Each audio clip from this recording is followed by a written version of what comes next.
was called crazy. You're a weirdo. Why are you doing this? All that stuff, all then shaming and, all that stuff that not my, mainly my aunts and uncles like that are just my distant family. And nobody really understood what I was doing. But now 3 years later, they're like, wow, Lauren has built the life that she wants. So hello, hello, hello, and welcome to 52 Weeks of Flow, the podcast that delves into the depth of human potential and the transformative power of flow. On this show, we talk about peak performance, flow, energy, and bridge the gap between science and woo-woo. Through authentic stories and real-life examples, my guests and I will help you dive into your superpowers and create your next level of success. My name is Bea-Marie Aning, neuroscience geek, flow enthusiast, and your guide to rewilding yourself. I'm on a mission to raise the frequency of the planet by supporting you to untame yourself and step into your flow. So, for everybody who does not know you, who are you? Please introduce yourself and tell our audience what your zone of genius is. my zone of genius is human design, shamanism, and trauma healing. So what I do is, in a sense, if anybody doesn't know any of this stuff, which I'm sure you probably do, but I help people uncover their authentic selves and heal from their core, like from the inside. It's not you. If you think about it, most of us, and I'm there sometimes too with body shaming, for example, we look at our outside and are like, I need to fix this. I need to go to the gym. I need to go do this. And it doesn't start there. It always starts from within. So it's usually some type of trauma, or some type of experience in our past that kind of combines this framework for healing and alignment. Like for me, alignment is not something that you have to seek. I feel like you're always in alignment. It's just those times that you get those hints from the universe or God, source, whatever you believe in, higher power, higher self, whatever it is for you, that it's like, hey, you need to look at this. It could be like stuck in a pattern.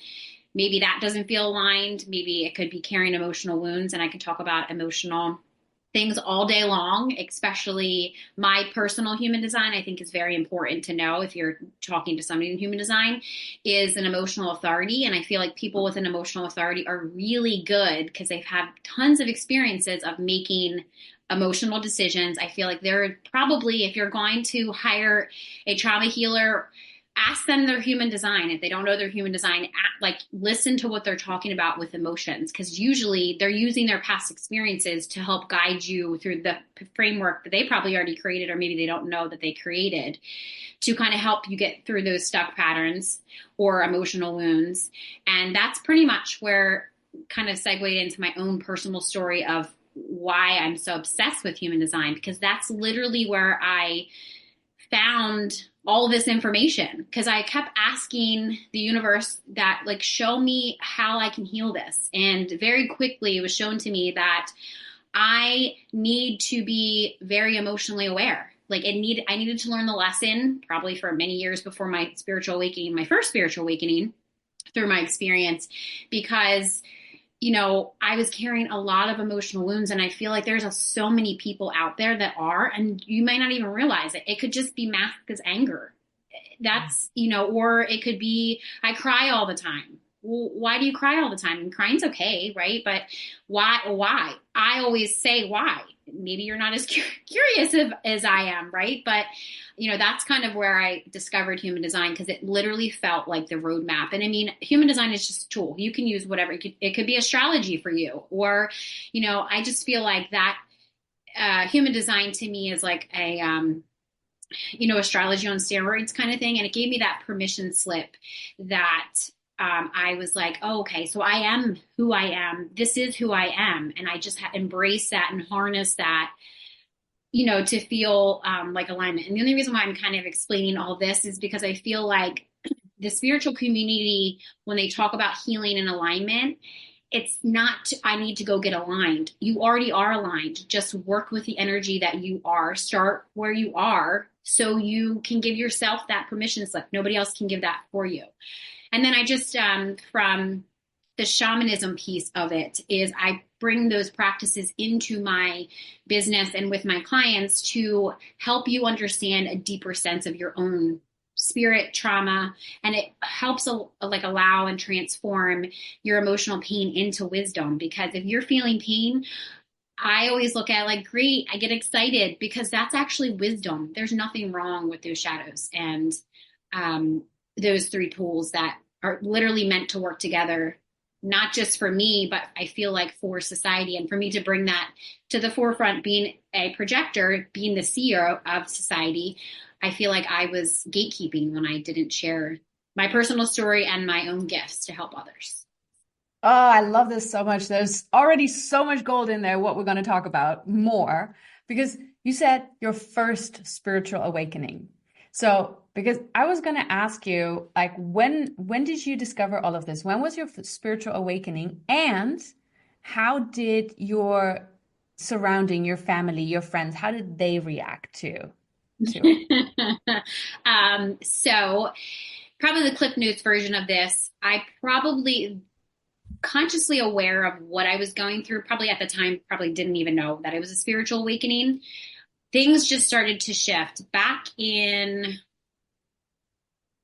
2018, I got married. That's my ex-husband. That was my ex-husband. I'll make this story short. So he is now in 2018, I got married, but that he's my since ex-husband, or I should say was been, at that time. Now, we share a daughter. She is 5. So I want to say my first spiritual awakening probably was when I got pregnant, which was 2018, maybe, like March of 2018. So I was married, or I'm sorry, 2019. 2019, March of 2019. But I started to things started to shift. I started to question, am I happy? Why did I get married? I was with him for probably, I want to say 7 or 8 years. So, and this is including our marriage. Like we were very short. We were married very short, 1 year. And it was pretty much like not really, I was trying to figure out a way to get out of it. And then I was manipulated into, it's going to change. We're going to get married. It's going to change when we have a daughter.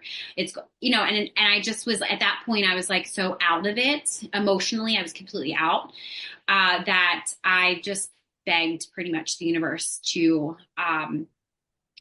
because I was always born. I always know to be true for me. I was born with my gifts. They just got kind of suppressed and turned down through traumas. And, I was always that weird misfit. That's why I have a podcast named the Misfit Podcast, because the Enlightened Misfits, because I feel like I've never really fit in. And I feel like there's so many people that resonate with that. Along with being an Aquarius sun too. It just kind of combines it together. But, that was probably my first spiritual awakening, and I started to really dive into human design. I've always been really obsessed with astrology. I did know very early on that he was a past life karmic relationship that I had to clear out.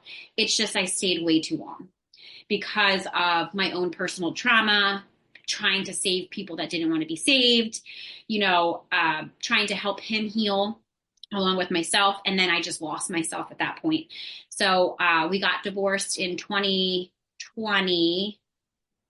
maybe the early, it takes a while, so 2021, then I had another spiritual awakening and realized, wait a second, I'm not supposed to be through a dream, one of my dream states. I have all the clairs. So the only sense that literally the only clairsentient that I had left was my smell. And that was the last thing that when I would be around him, I would smell death, like a dead body. And I've never in my life smelled a dead body, ever.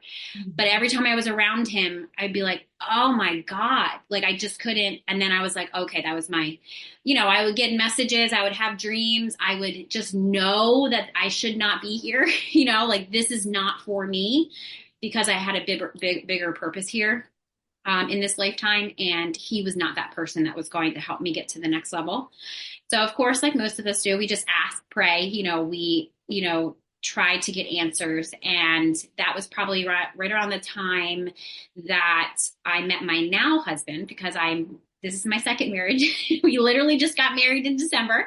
And also my twin flame. So that was also, I was always very intrigued with twin flame journey. I knew I was a twin flame, and of course the term false twin flame, karmic, all that stuff. I mean, they're just terms, but it's just, I know so deeply that the only purpose here that my ex-husband had on in my life is to teach me what I'll never accept again. And to teach me I actually need to heal myself. I don't need somebody else to heal me, because I always thought that I needed somebody else to help me heal. And you don't, so anybody listening, you do not need that toxic relationship. You do not need to be abused. It is not okay. I do know when, through all of this, people ask me all the time, you say, friends and family, they never really knew what I was going through. I always kept it in. I would hide the abuse. I would hide the marks. I would hide what I went through behind closed doors. So when I came out about all of this, all the abuse and all of my sexual trauma and all that, people were like, wait a second, why did you stay? Why, and it's like, if going through this, right? What do you mean? I don't even know how to answer that question. I don't even know. I did it because maybe that was a lesson I needed to learn.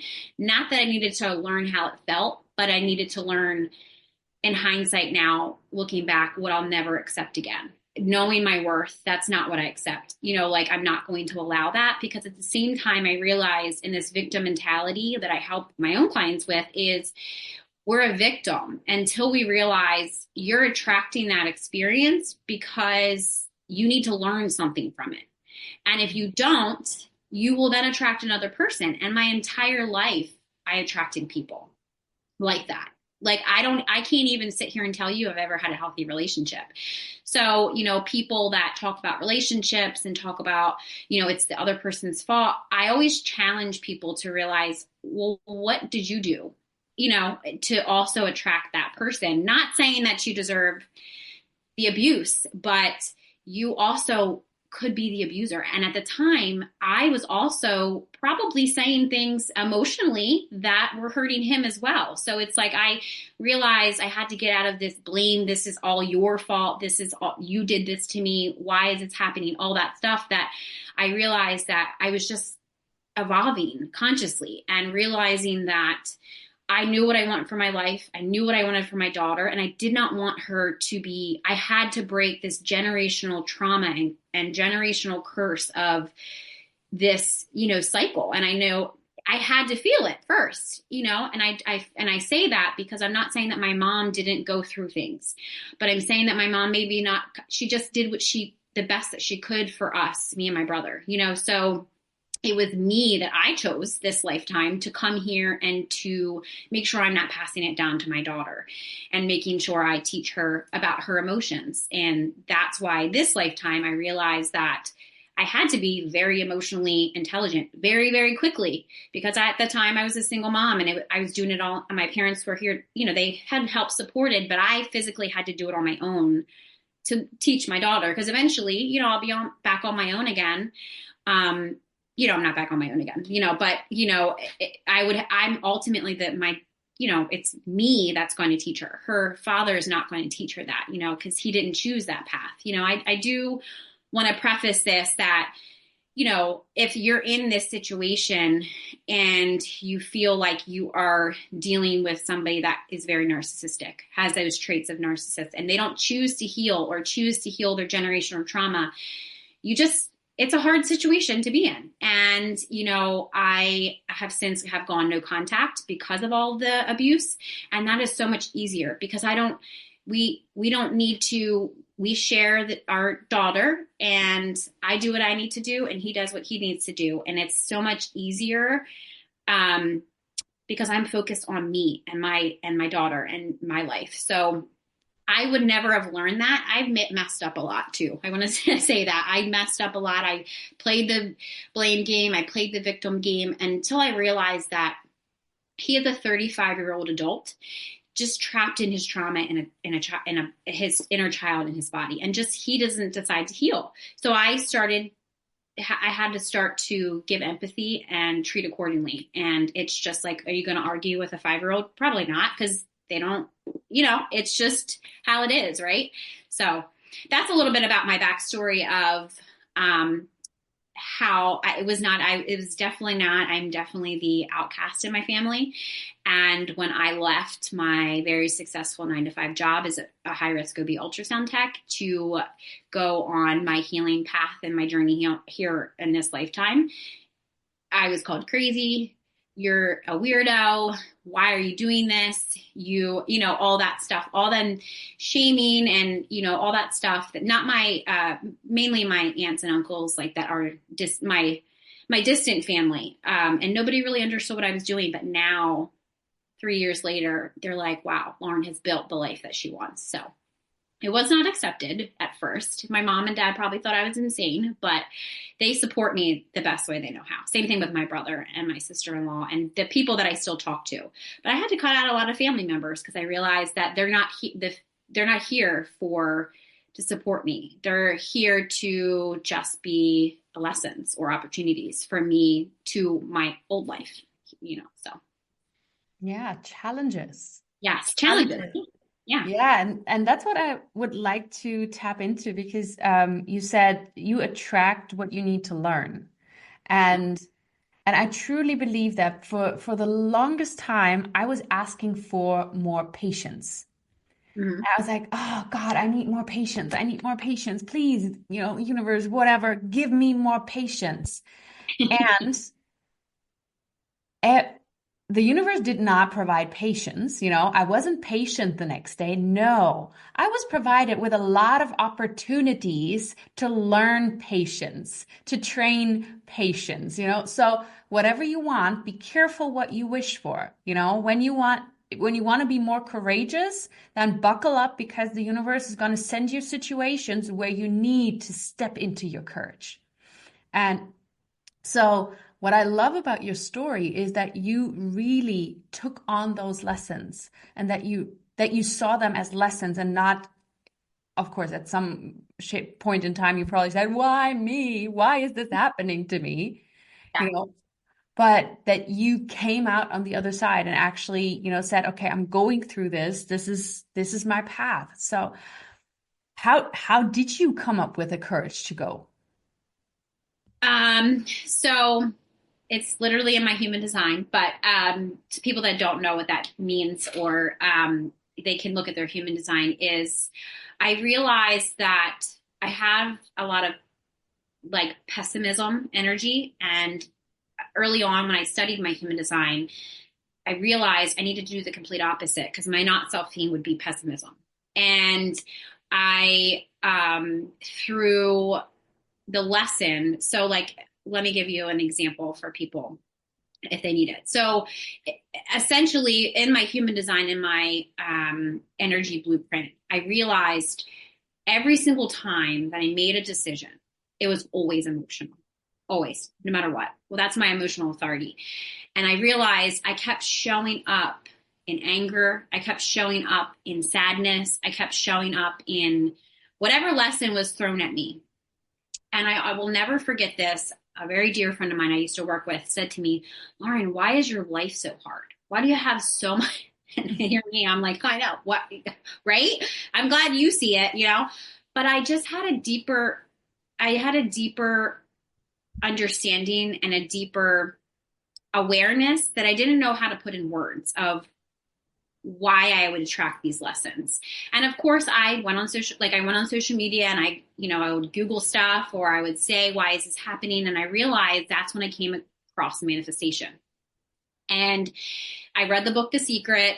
I love the book, The Secret. And I realized that when I would attract maybe a partner that has some, very egotistical, characteristics, or I started noticing patterns in my life, and I realized, how about if I do the complete opposite of everything I ever did?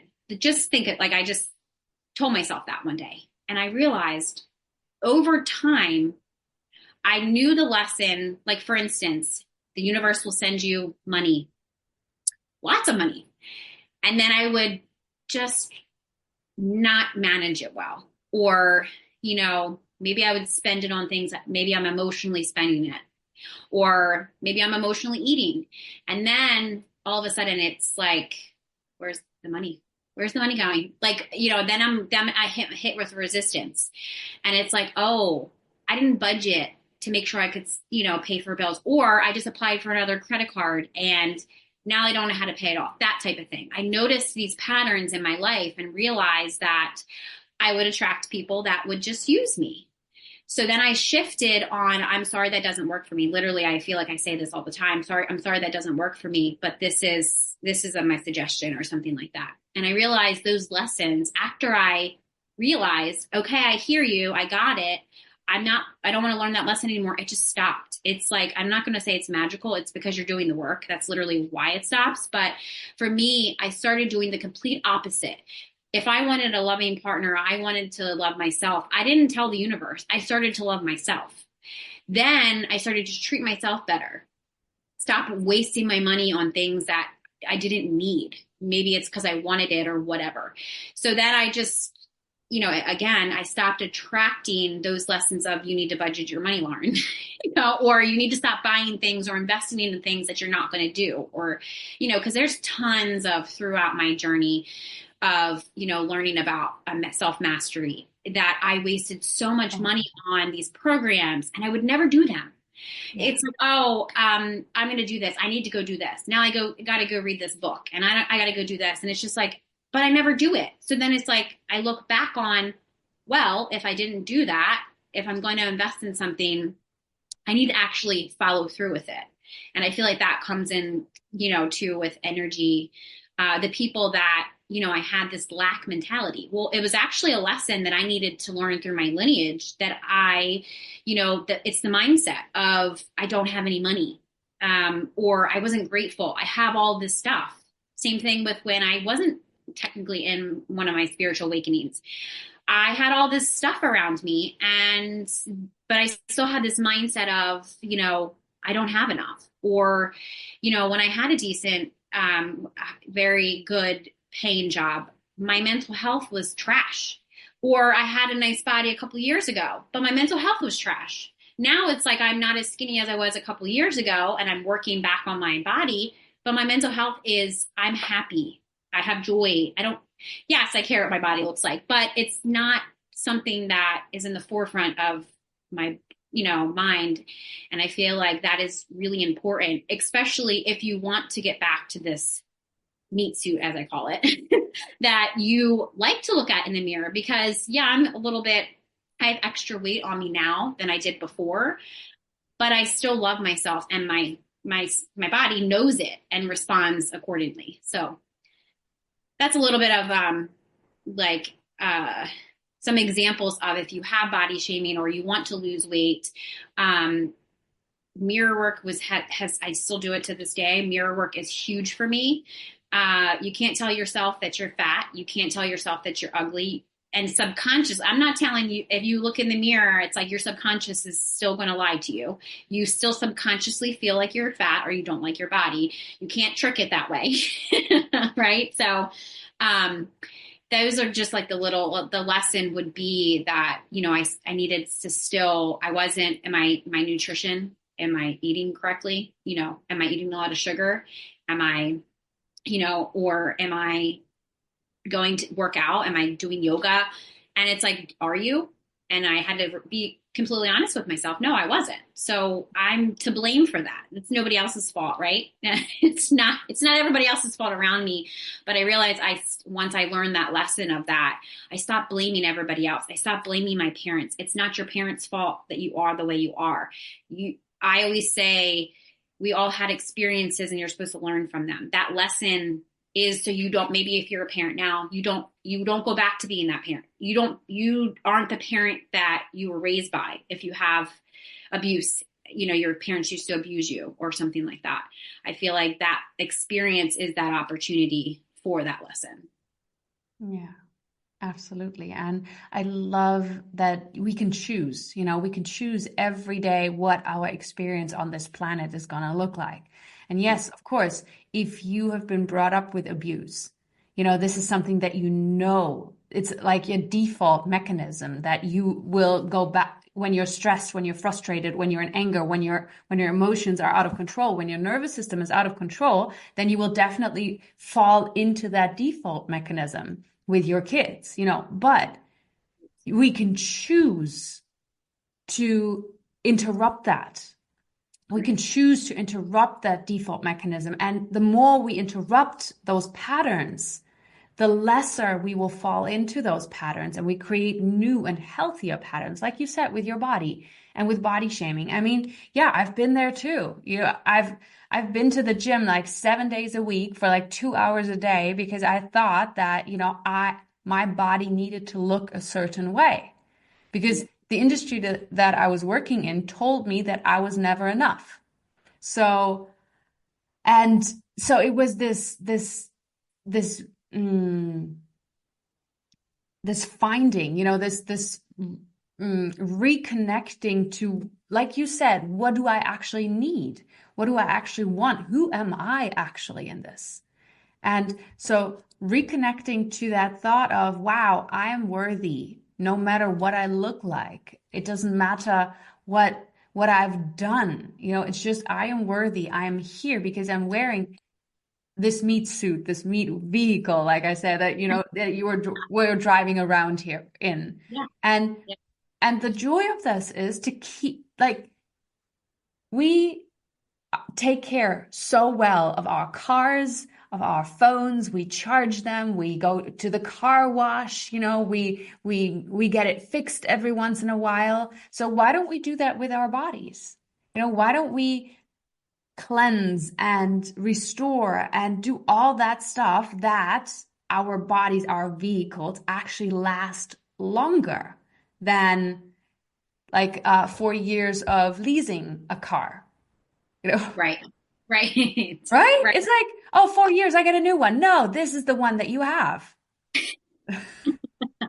Yeah, it doesn't work like that with the body. I mean, I think I probably said that.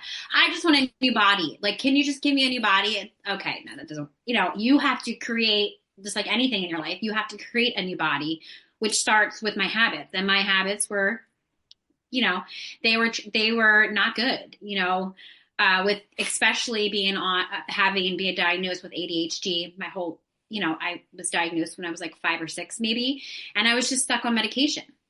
So, it was then, and I believe that that's why my weight never really fluctuated. I didn't have weight problems in, elementary school. I didn't have weight problems in high school. I didn't have weight problems in college until I realized that, why am I on this medication? It's controlling me. I don't like the way it feels. I would get angry. Like, I'm talking, I was just an angry being. Like, but I realized it's because I was forced for a very long time to take this controlled substance that would make me be somebody I wasn't. And it would, I have, still to this day have to work on my throat chakra because I couldn't talk, or I couldn't be the person that I wanted to be. And that's like probably one of my biggest passions to speaking, and why I speak, or why I even have my own podcast, because it's like people need to use their voice. It's literally, there's a reason why you have a voice to talk, unless you don't talk. It gets, it's like, if you don't use your sight, or you don't use your, your voice, it's like it goes away, or, something happens, it becomes diseased. It's why, things happen when people have cancer and stuff. I always say, ultimately, when you don't use something for a very long time, what do you need it for? So what's the purpose of having it? So it's like, if you have your voice, use your voice, but make sure you use it in a way that you're not projecting, because that also it's like hurt people. And at the same time, I guess when I was hurting, I didn't realize, especially being a projector, how much I was projecting on other people, and realizing, oh, I need to scale this back a little bit. But I do know my family does say if you want to know the truth of what Lauren's thinking, go ask her because she'll tell you. So I am a very honest person. From my perspective, and it's, I mean, my perspective through my journey have been distorted. It could have been, could have had myself in an illusion. It could have made myself feel like that's not happening. And it is, it's just perspective. The same thing like with human design. It's just a kind of through the lens of a different perspective. But you have to be open to it. And I had to be open to it. Because when you're not open to something, that's when that divine flow gets cut off wherever it is in your body. Right. So, yeah. Yeah. I know how that feels. I have a sacral authority. So my decisions always go through my gut. And for the longest time, I did not feel or hear or, whatever. I was standing in front of a decision and I was like, what am I going to do? What am I going to do? What am I going to do? And I didn't hear it. I didn't feel anything because I shut it off. I shut it off for such a long time that my brain, my mind took over, and was so powerful and was overpowering my body that I wasn't aware of my natural impulses anymore and my inner voice. So when I started to learn more about intuition, not listening to my gut, but I'm listening to intuition. Yeah, that's funny how that works, right? It's so fascinating, how we believe in one thing, but not in the other thing, but actually it's the same thing. Like, just because it's words, the wording of it. Right. So when I started, working with intuition or, then again, my gut feeling, my sacral authority, I went to the supermarket and, went to the veggie aisle and I was standing there and I was like, okay, do I want a cucumber? And I was standing there, just trying to receive a yes or a no or something. What do I want to eat? Kind of thing. So do I want a pepper? Okay, let's try something else. Let's go to the fruits. Do I want an orange? And the supermarket probably, was about to call the cops because I was in that aisle for, I don't know, like 45 minutes and just touching vegetables and fruits and just standing there and waiting for an answer. And at some point I got so frustrated that I just put everything in my basket and went home and then did the same thing in the fridge when I put it back, my stuff in the fridge. I was like, should I put this in the fridge or eat it? Okay, I put it in the fridge because there's no answer. So at the beginning, it was really, really frustrating for me until I realized that I was going to fast. And I was not asking clear yes and no questions. I was asking either or questions all the time. So when I realized that I was not, when you start something, you don't start at a medium or professional level. You start at a beginner's level. Right. So yes and no questions is the beginner's level.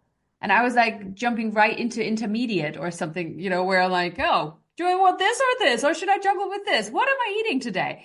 Yeah. So I really love human design because it explained a lot to me, in hindsight, where I was like, oh, okay. Oh, this makes sense. Or this makes sense. Oh, frustration. Yeah, I know that. That makes sense as well. So how do you guide people through their transformation because you're also a Reiki master, you said trauma healing, you said human design, all of that. How do you guide people? So I'm a Theta Reiki master and shamanic practitioner. So I started out with Theta Reiki, but so the way that I pretty much guide people is I use human design because I feel like it's just part of my toolkit. I want either sometimes I pull their birth chart too. But I pull their chart, and I self-taught myself human design. I don't claim to be a certified reader. I did not take any courses in human design. I all self-taught myself for the last like 7 years, everything human design. And it's all just intuitively downloaded for me.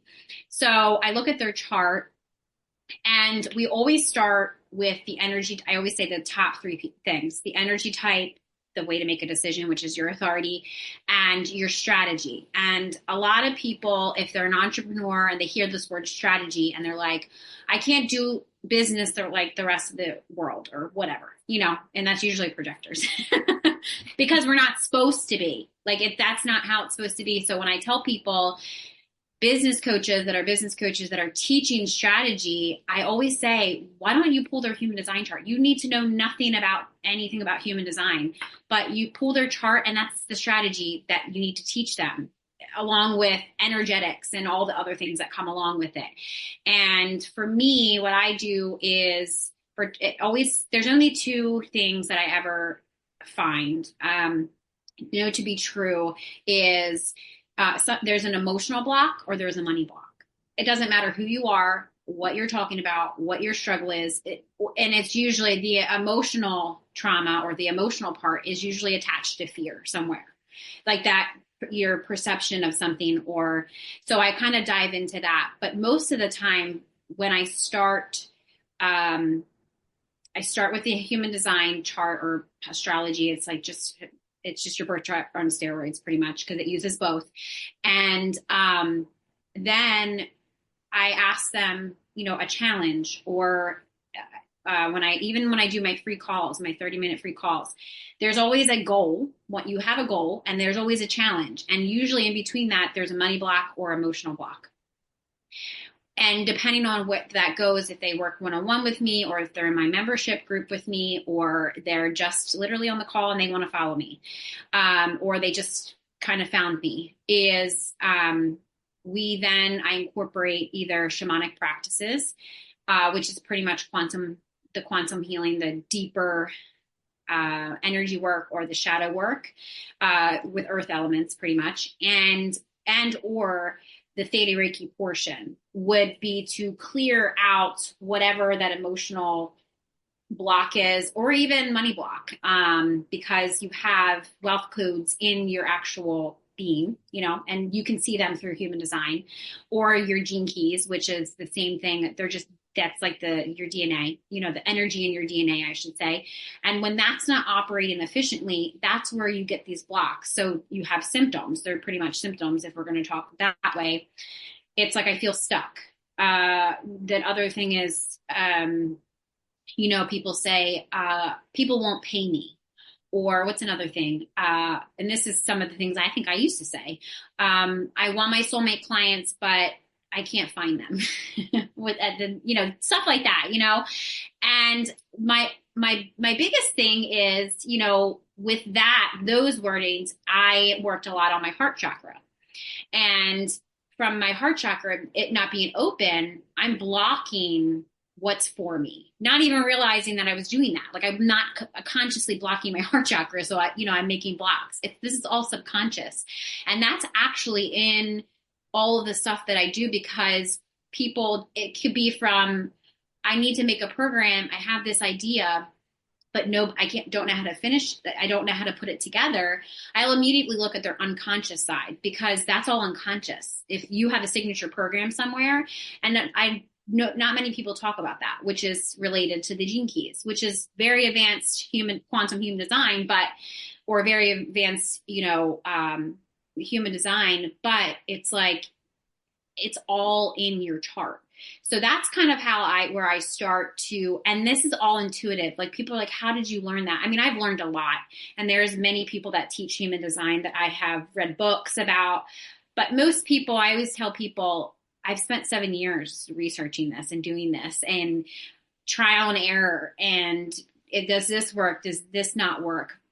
Having mentors, healers. And it's like, you need to have somebody that's really good at, healing, but also somebody that's really good at helping you get your message. Because at the end of the day, if you You don't have to be an expert marketer. You just need to be able to speak with your mouth or type or content or something, your message very clearly so people know exactly who you are. So I knew figuring out how to use my voice. I am not really good at written content. I don't like it. And me being a projector, if I don't like doing something or a system, it doesn't work for me, and that just shows. I love doing videos, so that's what I do. When people say, oh, I have to make content, no, you don't.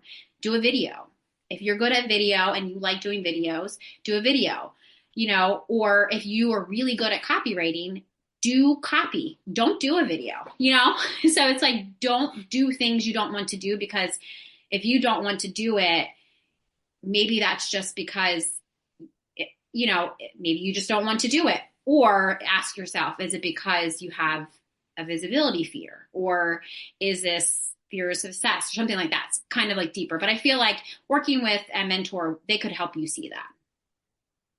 Yeah, absolutely. So I don't know if I answered your question. I feel like I went a roundabout. No, you did answer my question. You answered my question beautifully, because you told us even more. Okay. So right now, I would love to tell me and my audience, our audience right now, where people can find you. I'm on pretty much all, I'm pretty much on TikTok, Instagram, Facebook, but it's just if you type in Lauren Oberly or The Mermaid Light, that's probably easier. The Mermaid Light, and I'll pop up. Or you can go to themermaidlight.com and you can see my website too. I'm kind of reformatting my website so it doesn't have all the things, but if you just go on social media, you definitely can find me if you just type in The Mermaid Light.